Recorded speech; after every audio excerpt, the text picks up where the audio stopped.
fazla 1 en az eksi 1. Peki en az eksi 1 de olsa en fazla 1 de olsa bu ifade pozitif olmaz mı? Evet. O zaman dışarı aynen çıkar. 3 eksi ne olur? Sinüs. Peki sinüs eksi 1 ile 1 arasıysa bu ifade yine pozitif olmaz mı? Evet. O zaman yine aynen çıkar değil mi? Evet. Tamam. Evet. Yazdık mı? Haydi yazalım arkadaşlar. 180, 270 ve ne var? 360. Peki bu soruyu kim çözmek ister? Evet, Esma gel bakayım. Cos 90 sıfır eşit. 0 eşit tamam. Sonra Sin 90'ı bulacağım. evet, sin 90 hangi noktaydı koordinatları? 1. 0'a 1'di yani Yani 1 bir, olur. evet. Tamam.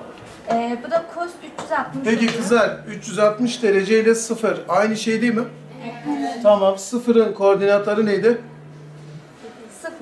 0. 1'e 0 şeklindeydi. O zaman kaç olur? 1 olur değil mi?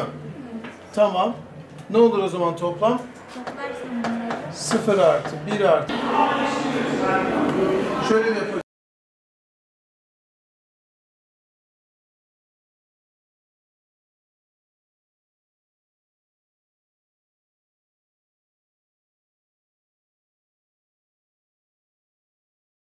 Bu yıl hem ortaokul bölümümüze hem lise bölümümüze gerçekten çok güzel bir rağbet oldu. Biz her iki seviyede de öğrencilerimizi sınavla seçerek alıyoruz. Ortaokul bölümüne öğrenci alabilmek için yaptığımız sınava 650 civarında öğrenci müracaat etti. Bunların sadece 60'ını alabildik. Aynı durum lise seviyemiz için de geçerli. LGS sınav sonuçlarına göre yapılan tercihlerle okulumuza çok büyük bir rağbet olduğunu gördük. Okul olarak hem akademik olarak hem de bir İmam Hatip olması hasebiyle sosyal, kültürel ve ahlaki anlamda öğrencilere ihtiyaç duydukları donanımları burada sağlamak mümkün olduğu için öğrencilerin bu anlamda çok güzel rağbetleri var. Biz yıl içerisinde akademik anlamda bir öğrencinin sınavları en güzel şekilde hazırlanabilmesi için deneme sınavları, kamplar, soru çözümleri ve çok daha önemlisi birebir öğrenciyi takip etmek suretiyle, ödevlendirmek ve öğrenciyi takip etmek suretiyle onun ileride gireceği üniversite sınavına en güzel şekilde hazırlanması için elimizden geleni yapıyoruz.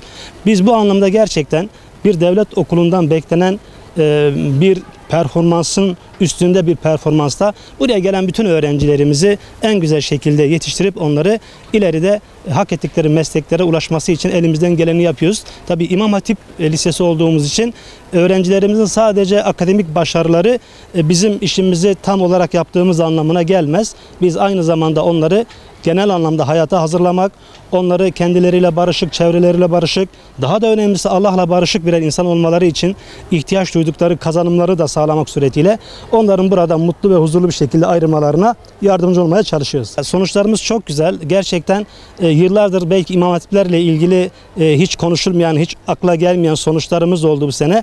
Genel anlamda bizim 60'ın üzerinde öğrencimiz çok güzel bölümlere yerleşti.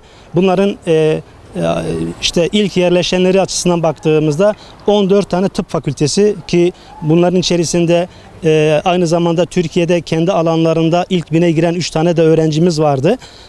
Onun haricinde yine popüler olan, yine çok rağbet gören diş hekimliği, hukuk, mühendislikler ve diğer alanlarda gerçekten sayı olarak da kalite olarak da çok güzel sonuçlarımız oldu. Diğer hususlarda da onlara destek olmaya çalışacağız.